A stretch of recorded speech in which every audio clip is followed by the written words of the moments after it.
poco acerca de la utilidad de los mapas del delito para las políticas públicas antidelictivas en la ciudad del siglo XXI. Un poco me sirve de excusa para puntualizar algunas cuestiones sobre la prevención de la criminalidad y quizás la importancia del conocimiento empírico para el diseño de políticas públicas, ¿no? Un poco de referencia solamente, con algunos antecedentes de dónde viene el tema de los mapas del delito, ¿no? Y uno de los primeros antecedentes que podemos encontrar en la historia es el doctor Snow en los casos de cólera de Londres, ¿no? En esta época donde hubo una epidemia y él, digamos, de forma manual empezó a recorrer las calles, a preguntar, bueno, ¿qué hay casos enfermos? Y, digamos, empezó a generar estos puntos, no sé si tengo acá. Y se dio cuenta que efectivamente una gran cantidad de enfermedades estaban cerca de los pozos de agua. Entonces se infiere evidentemente en ese primer momento que era el agua, ¿no?, que empezaba a producir la contaminación. Y así empieza una nueva, digamos, quizás ciencia de empezar a construir en materia epidemiológica, pero también, digamos, se asume en materia de prevención del delito. La Escuela de Chicago, posteriormente, en los 1930, 1960, en la sociología norteamericana, empieza a ampliar también los mapas del delito para empezar a comprender qué es lo que sucede con el comportamiento delictivo en la ciudad. Por supuesto, en aquel momento era muy costoso, digamos, hacerlo. No había los medios, digamos, como lo hay hoy en día. Hoy en día es relativamente fácil hacer un mapa del delito. Lo complicado es interpretarlo de forma adecuada y utilizarlo en términos estratégicos, ¿no? La generación de un mapa del delito no puede ser como fin último el mapa solamente. Ya lo vamos a ver un poco más allá. Luego, es muy importante destacar que dentro de la criminología se empieza a desarrollar lo que es la criminología ambiental. Es básicamente el estudio del fenómeno delictivo con todas las características espaciales. Y se generan teorías, ¿no? La teoría quizás más utilizada, que más se emplea incluso hoy en día, para diseñar, para pensar las ciudades, para pensar las formas de cómo se puede prevenir la criminalidad, es la teoría de las actividades rutinarias, entre otras, que se llama básicamente las teorías situacionales del delito. Yo acá traje una sola como a modo de ejemplo, ¿no? Y básicamente lo que se propone es que para que un hecho delictivo se dé, tiene que coincidir en tiempo y espacio al menos 3 elementos. Un delincuente motivado, que estos teóricos, digamos, no indagaron sobre las motivaciones delictivas, ¿no? Asumen que hay personas que están motivadas a cometer delitos por diferentes cuestiones. De hecho, hoy en día entendemos en criminología que el delito es consecuencia de complejas interacciones sociales. O sea, no hay una única explicación necesariamente. Entonces, al haber delincuentes motivados, el siguiente elemento son víctimas o objetos que son apetecibles o que sean apropiadas para este delincuente que está motivado, ¿no? Esto se puede aplicar a distintos escenarios. Incluso hoy en día que las sociedades evidentemente están cambiando, las modalidades delictivas van cambiando mucho y hoy en día se está migrando al ciberespacio también muchas actividades delictivas. Y el tercer elemento tiene que ver con la ausencia de eficaces protectores, que pueden ser internos o pueden ser externos. Pero básicamente esta triada, digamos, es la que se piensa o la que se utiliza de base para pensar la prevención del delito en términos situacionales, ¿bien?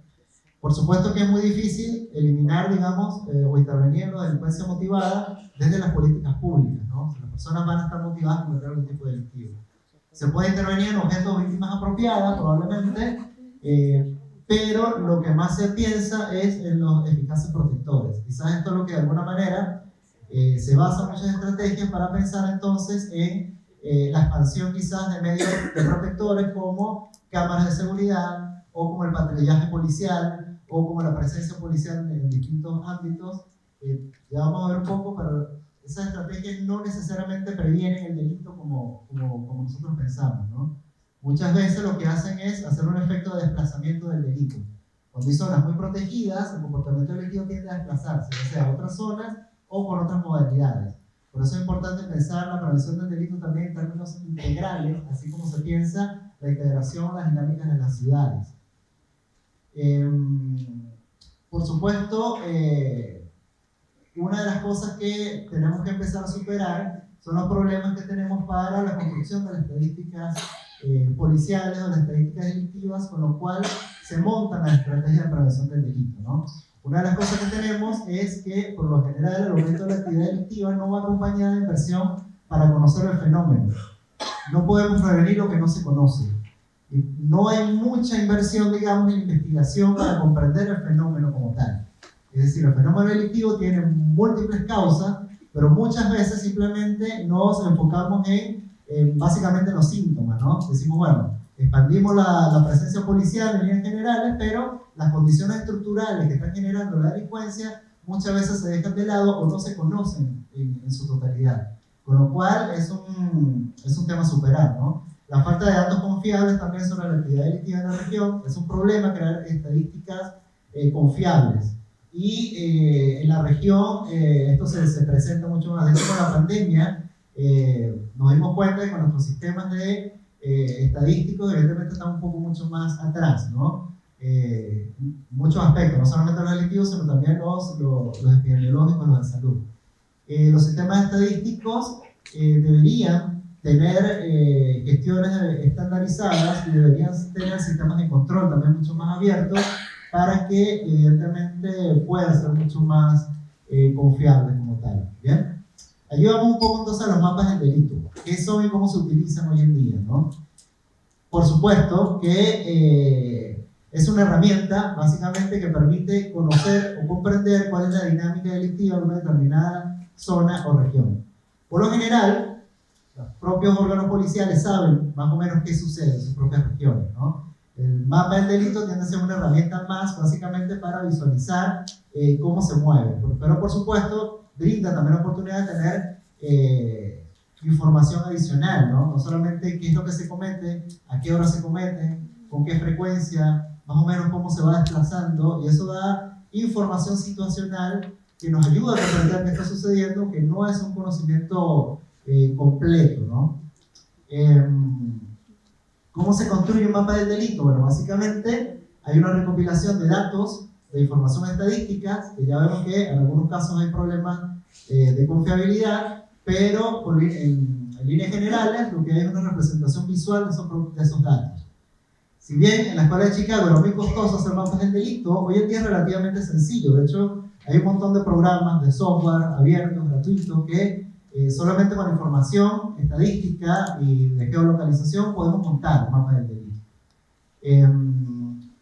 Por supuesto, se puede obtener de distintos informes, ¿no? Ya sea como fuentes policiales, de las denuncias que se dan, los registros judiciales también, o encuestas de victimización, que son una herramienta bastante interesante porque ayudan a entender un poco la criminalidad y a quitar un poco el sesgo de lo que llamamos los datos ocultos. ¿Qué quiere decir esto? Mucha gente no denuncia los comportamientos delictivos. Hay una suerte de problema de acceso a la justicia o por distintos motivos, ¿no?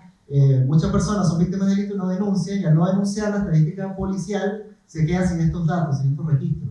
Entonces, ¿cómo saber cuántos delitos se cometen en una determinada zona, país o región? Es muy difícil.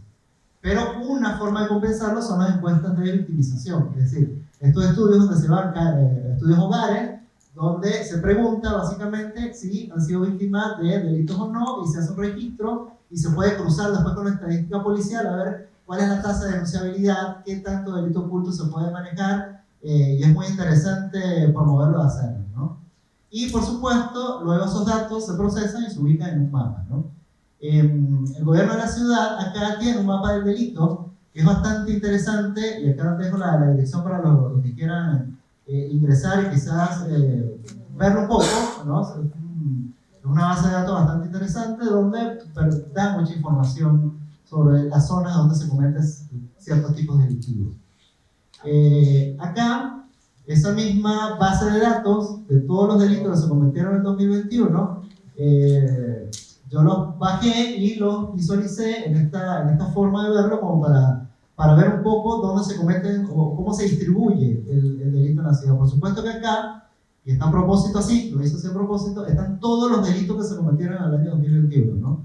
Y esto es importante para entender cómo tenemos que interpretar este tipo de información. Es decir, acá están todos, incluso también accidentes de tránsito, y toda una gran cantidad de comportamientos delictivos, ¿no? Pero, sin embargo, hay una tendencia de concentración en ciertas zonas, ¿bien? Y aquí hay un dato también importante que tiene que ver con ciertas limitaciones o cierto cuidado que tenemos que tener con la interpretación del mapa del delito, porque podemos generar, digamos, alguna suerte de sensación de inseguridad mucho mayor a la que realmente ocurre, o podemos discriminar ciertas zonas, ¿no? La discriminación de ciertas zonas atenta contra lo que decía el doctor de la integración de las ciudades, ¿no? Entonces, no es que esto es más, pasamos por aquí y nos van a robar necesariamente, o sea, la probabilidad evidentemente de que seamos víctimas de delito depende de muchos factores. No es solamente ello, ¿no? Acá está esa misma información, pero solamente con los datos de robo, ¿no? De robo que implica un asunto de robo con violencia. Y sin embargo, vemos nuevamente ciertas zonas donde ocurre un poco más este tipo de comportamiento, que podemos interpretarlo de distintas maneras, ¿no? Pero hay algo interesante que ocurre, no solamente en Buenos Aires, sino en todo el mundo también, cuando uno hace análisis comparado, es que las zonas vulnerables, ¿no? Las zonas que tienen quizás un poco más de problemas de distintos ámbitos, tienden a ser zonas criminógenas un poco con mayor frecuencia, ¿no? Quiere decir que las personas que habitan acá, es decir, las personas más victimizadas son las personas más vulnerables, realmente. Lo contrario un poco a lo que se piensa en líneas generales, quizás lo que no estamos en este tema, es decir, de que probablemente las personas con más recursos, los lugares donde hay más dinero, son los que sufren más víctimas de ciertos tipos delictivos, ¿no? En el caso del delito común, robo, lo mismo con el homicidio, la victimización está hacia el otro lado, ¿no? Lo cual nos permite la posibilidad de hacer un montón de interpretaciones, ¿no? Y también de pensar en políticas públicas de intervención. No solamente con presencia policial, digamos, sino también cómo intervenimos en estas zonas, evidentemente, para que las condiciones de vulnerabilidad sean superadas y podamos integrar de forma adecuada a cómo pensamos la ciudad del siglo XXI, ¿no? Lo mismo sucede con el uso de las tecnologías. Es decir, una de las cosas que están dándose en la ciudad del siglo XXI es la hiperconexión y la utilización de elementos tecnológicos de forma amplia, ¿no? Por ejemplo, cámaras de seguridad.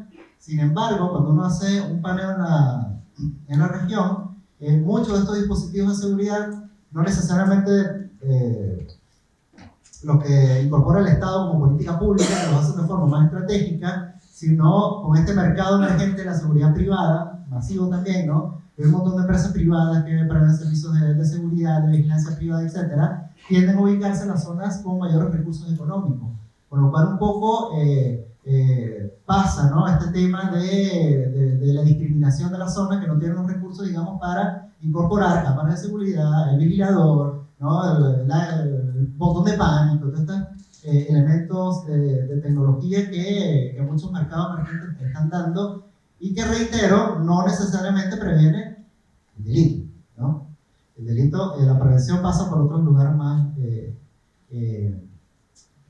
interesantes. Acá, bueno, creo que no se ve mucho, pero estos son los homicidios en todo el 2021. Hay unos puntitos rojos que se ven por acá, que bueno, en este caso es más interesante, o es interesante porque se distribuye un poco de forma más homogénea, ¿no? No es tanto, pero sin embargo también hay concentración en las mismas zonas que implican las zonas de vulnerabilidad.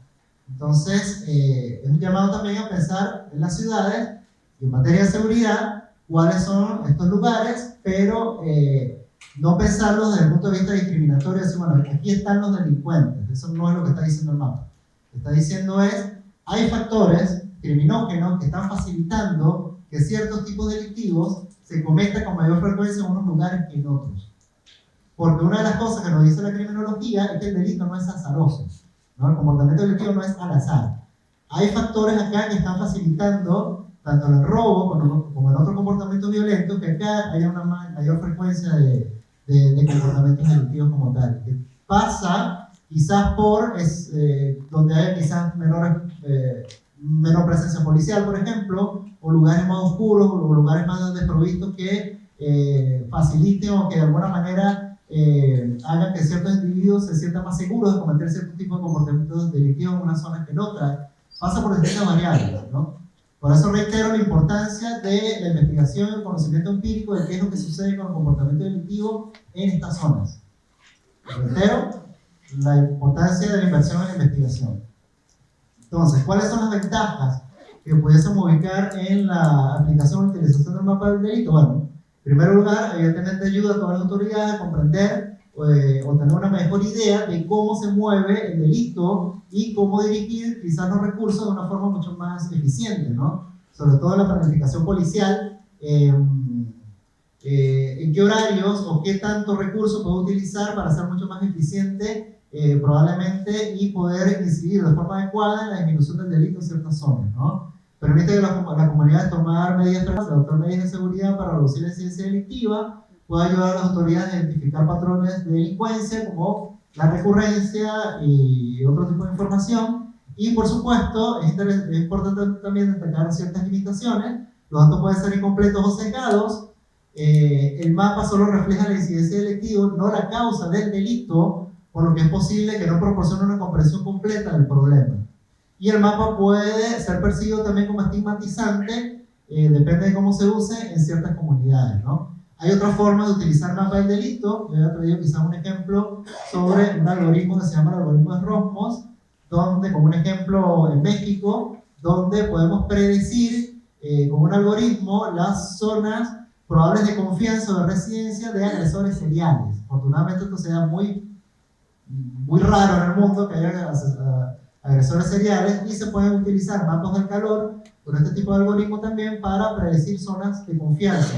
Este tipo de agresores depende de cómo se mueven. Por supuesto que tiene también limitaciones, no es útil en todos los casos, y la siguiente fase es utilizar inteligencia artificial, machine learning, etcétera, para ampliar la base de datos y hacer un pronóstico más adecuado. Pero es más o menos lo que se está utilizando, ¿no? El uso de la inteligencia artificial en mapas del delito es una de las paradigmas que se está empezando a implementar en la ciudad del siglo XXI, que ayuda básicamente a predecir cómo, dónde y cuándo se puede llegar a cometer algún tipo delictivo, con ciertas limitaciones también, porque el uso de la inteligencia artificial puede incorporar ciertos sesgos en la programación. Recuerden que hoy en día la inteligencia artificial, a pesar de lo que uno escucha, ¿no? Pareciera que es una cosa automática, que aprende sola, no, es programada. Depende de la base de datos, depende de la información que se coloca en los algoritmos, van a tomar ciertas decisiones. Y si esa base de datos que el programa no lo hace de forma adecuada, la predicción va a ser también inadecuada. ¿Bien? Y para la ciudad del siglo XXI, un poco para ir concluyendo, quizás la utilidad de esto, se tiende entonces a sistemas de colaboración con la seguridad ciudadana, se tiende a pensarse en ciudades hiperconectadas. De hecho, ya hay varios ejemplos en el mundo, como China, como Singapur, etcétera, donde se implementa la tecnología y se conecta de forma casi que instantánea, ¿no? Para las gestiones, ¿no? El sistema de reconocimiento facial, que tiene todo lo que implica inteligencia artificial hoy en día, implica también una reflexión muy importante, sobre todo con los sesgos que se están dando con estos algoritmos. No son la panacea necesaria, quizás un poco la idea de esto es reflexionar sobre la tendencia quizás a tecnologizarnos, ¿no? O a comprar toda la tecnología como si fuese ya una política en sí misma, y resulta que no es tan exactamente así, ¿no? No dejemos de lado la investigación empírica al respecto y las consideraciones críticas, los problemas que se pueden enfrentar con el uso de las tecnologías, si de alguna manera las canonizamos como única forma de prevenir el delito, sin pensar en otro tipo de políticas también integrales, sociales, que ayuden efectivamente a que las condiciones estructurales que causan la delincuencia puedan ser efectivamente disminuidas. Muchísimas gracias.